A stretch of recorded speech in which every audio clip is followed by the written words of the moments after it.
আচ্ছা, আমরা যে প্রতিদিন এত ওয়েবসাইট দেখি, কখনো কি ভেবেছি এগুলোর পেছনের মূল কাঠামোটা কি দিয়ে তৈরি? আজ আমরা ঠিক সেই ব্যাপারটাই জানব।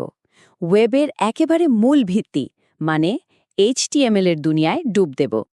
তো আজ কি থাকছে? আমরা ধাপে ধাপে এগোব। প্রথমে দেখব ওয়েবের সে নীল নকশাটা, মানে বেসিক স্ট্রাকচার। এরপর তাতে কন্টেন্ট আর স্টাইল যোগ করব। তারপর তথ্য সাজানো শিখব, পেজকে ইন্টারঅ্যাক্টিভ করব, আর একদম শেষে HTML5 এর আধুনিক ফিচারগুলো দেখে নেব। চলুন শুরু করা যাক। তো HTML জিনিসটা আসলে কি? এর পুরো কথাটা হলো হাইপারটেক্সট মার্কআপ ল্যাঙ্গুয়েজ। সহজ করে বললে এটা হলো একটা ওয়েবসাইটের কঙ্কাল বা স্কেলেটন। ধরুন, একটা বাড়ি বানাতে গেলে যেমন আগে একটা স্ট্রাকচার লাগে, HTML ঠিক সেই কাজটাই করে। এই কঙ্কালের ওপরেই কিন্তু বাকি সব মাংস, মানে ডিজাইন আর ফাংশনালিটি যোগ করা হয়।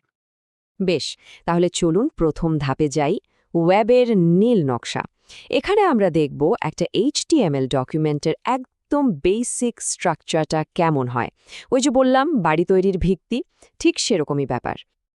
একটা HTML পেজের মূলে কিন্তু মাত্র 3টা ট্যাগ, HTML, হেড আর বডি। মজা করে এদেরকে HTML এর ব্রহ্মা বিষ্ণু মহেশ্বরও বলা যায়। HTML ট্যাগটা হলো সবচেয়ে বড় কন্টেইনার, সব কিছু এর ভেতরে থাকে। হেড হলো পেজের ব্রেইন, মানে এখানে টাইটেলের মতো জরুরি তথ্য থাকে যা সরাসরি পেজে দেখা যায় না। আর বডি, এটাই হলো আসল জায়গা। আমরা ওয়েবসাইটে যা কিছু দেখি, লেখা, ছবি, লিঙ্ক, সব কিছুই এই বডির ভেতরেই থাকে। ওকে, তো আমাদের কঙ্কাল রেডি। এবার কি? এবার তো তাতে জিনিসপত্র ভরতে হবে, তাই না? এই ভাগে আমরা দেখব কিভাবে কন্টেন্ট আর সাধারণ কিছু স্টাইল যোগ করা যায়। মানে বাড়ির কাঠামো তো হলো, এবার দেয়াল তোলে একটু রং করার পালা। তো কন্টেন্ট যোগ করার জন্য সচরাচর কয়েকটা ট্যাগই সবচেয়ে বেশি কাজে লাগে।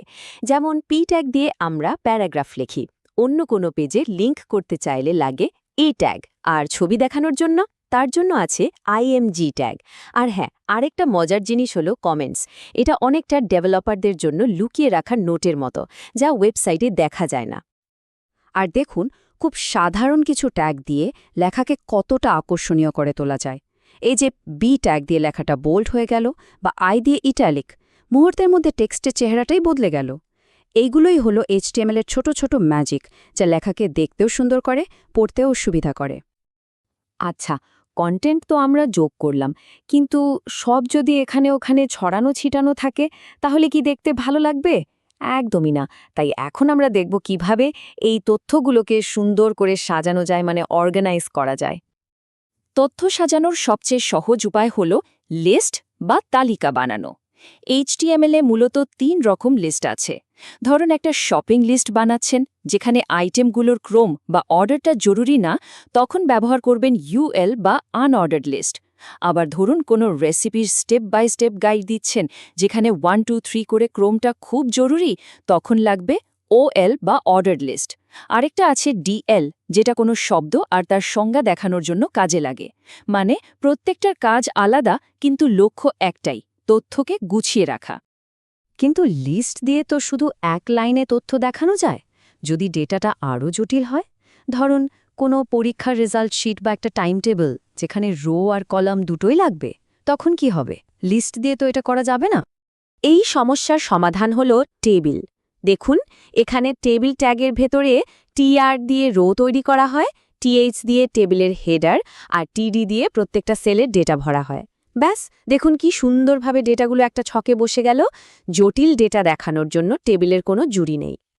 শুধু তাই না, বর্ডার, সেল প্যাডিং, কল স্প্যানের মতো অ্যাট্রিবিউট ব্যবহার করে টেবিলকে আরও কন্ট্রোল করা যায়। তবে একটা কথা বলে রাখি, আজকাল টেবিলকে সুন্দর করার কাজটা মূলত HTML দিয়ে করা হয় না। এর জন্য CSS ব্যবহার করা হয়, কারণ স্টাইলিংয়ের জন্য CSS অনেক বেশি পাওয়ারফুল। এতক্ষণ আমরা যা দেখলাম সেটা হলো একমুখী যোগাযোগ, মানে ওয়েবসাইট শুধু তথ্য দেখাচ্ছে। কিন্তু একটা ওয়েবসাইটকে সত্যিই জীবন্ত করে তুলতে হলে ইউজারের কাছ থেকে ইনপুটও তো নিতে হবে, তাই না? চলুন এবার দেখি পেজকে কিভাবে ইন্টারঅ্যাক্টিভ বানানো যায়। একটু ভেবে দেখুন তো, আমরা যখন ফেসবুকে সাইন আপ করি বা অনলাইনে কিছু অর্ডার দিই, তখন তো আমাদের নাম, ঠিকানা, ইমেল এসব তথ্য দিতে হয়। ওয়েবসাইট এগুলো কিভাবে নেয়? এর পেছনের মূল কারিগর হল HTML ফর্ম। একটা ফর্মের ভেতরে অনেক রকম এলিমেন্ট থাকতে পারে, যেমন নাম লেখার জন্য থাকে টেক্সট ইনপুট বক্স, অনেকগুলো অপশনের মধ্যে যে কোনো একটা বেছে নেবার জন্য থাকে রেডিও বাটন, আবার একাধিক অপশন সিলেক্ট করার জন্য থাকে চেকবক্স। আর সব কিছু পূরণ করার পর আমরা যে সাবমিট বাটনে ক্লিক করি সেটাও ফর্মের একটা অংশ। এই বাটনে ক্লিক করলেই আমাদের দেওয়া সব তথ্য সার্ভারে চলে যায়। আর এবার আমরা চলে এসেছি আমাদের শেষ আর সবচেয়ে এক্সাইটিং অংশে, HTML5। দেখুন, টেকনোলজি তো আর এক জায়গায় থেমে থাকে না, তাই না? ওয়েবও দিন দিন পাল্টাচ্ছে, আর সেই বদলের সাথে তাল মিলিয়েই এসেছে HTML এর নতুন ভার্সন HTML5। চলুন দেখি এটা কি কি দারুণ জিনিস নিয়ে এসেছে। HTML5 এর সবচেয়ে বড় আর গুরুত্বপূর্ণ আপগ্রেড হল সিম্যান্টিক এলিমেন্টস। সিম্যান্টিক মানে কি? সিম্যান্টিক মানে হলো অর্থবহ। ব্যাপারটা হলো, আগে ওয়েব পেজের বিভিন্ন অংশ যেমন হেডার, ফুটার, আর্টিকেল, এই সব কিছু বানানোর জন্য আমরা একটাই ট্যাগ ব্যবহার করতাম, ডিভ। কিন্তু HTML5-এ এগুলোর জন্য আলাদা অর্থবহ ট্যাগ চলে এসেছে, যেমন আর্টিকেল, সেকশন, ন্যাভ। এর ফলে কোড দেখেই বোঝা যায় কোন অংশের কাজ কি। আর এটার একটা বিশাল সুবিধা আছে। এই ট্যাগগুলো শুধু ডেভেলপারদের জন্য কোড বোঝার সহজ করে তাই না, এটা সার্চ ইঞ্জিন যেমন গুগলের জন্যও খুব উপকারী। গুগল সহজেই বুঝতে পারে আপনার সাইটের কোনটা ন্যাভিগেশন বার, কোনটা মূল আর্টিকেল। আর এর ফলে এসইও বা সার্চ ইঞ্জিন অপটিমাইজেশনে অনেক সাহায্য হয়, মানে সাইটটা সার্চ রেজাল্টে ওপরে আসার সম্ভাবনা বাড়ে। HTML5-এর আরেকটা গেম চেঞ্জিং ফিচার হলো অডিও আর ভিডিও ট্যাগ। মনে করে দেখুন, আগে ওয়েবসাইটে ভিডিও বা অডিও চালানোর জন্য অ্যাডোবি ফ্ল্যাশের মতো আলাদা প্লাগইন লাগত। এটা বেশ স্লো আর ঝামেলার ছিল। HTML5 এসে এই প্লাগইনের যুগটাই শেষ করে দিয়েছে। এখন শুধু একটা ট্যাগ দিয়েই সরাসরি ওয়েব পেজে ভিডিও বা অডিও এমবেড করা যায়। আজকের ইউটিউব বা স্পটিফাইয়ের মতো প্ল্যাটফর্মগুলো কিন্তু এই টেকনোলজির উপরই দাঁড়িয়ে আছে। ফর্মের ক্ষেত্রেও HTML5 অনেক স্মার্ট হয়ে গেছে। এখন ইমেল, ডেট, নাম্বারের মতো স্পেসিফিক ইনপুট টাইপ আছে। এর মানে হলো, আপনি যদি টাইপ ইকুয়ালস টু ইমেল লেখেন, তাহলে ব্রাউজার নিজে থেকেই চেক করে নেবে যে ইউজার একটা ভ্যালিড ইমেল ফরম্যাট দিচ্ছে কিনা। আবার ধরুন কোনো ফিল্ড পূরণ করা বাধ্যতামূলক করতে চান, শুধু রিকোয়ার্ড অ্যাট্রিবিউটটা যোগ করে দিন, ব্যাস, ইউজার ওই ফিল্ডটা খালি রেখে সাবমিট করতেই পারবে না, ব্রাউজারই তাকে আটকে দেবে। দারুণ ব্যাপার, তাই না? তাহলে পুরোটা যদি আমরা এক জায়গায় করি, কি দাঁড়ালো? একদম বেসিক স্ট্রাকচার থেকে শুরু করে ইন্টারঅ্যাক্টিভ ফর্ম আর আধুনিক HTML5-এর সিম্যান্টিক্স পর্যন্ত। HTML হলো ওয়েবের সেই মূল কঙ্কাল, যা ছাড়া একটা ওয়েব পেজ দাঁড়াতেই পারে না। এটা ছাড়া আজকের ওয়েবকে ভাবাই যায় না। HTML আমাদের আজকের ওয়েবের ভিত্তি তৈরি করে দিয়েছে, এটা ঠিক, কিন্তু টেকনোলজি তো এগোচ্ছে।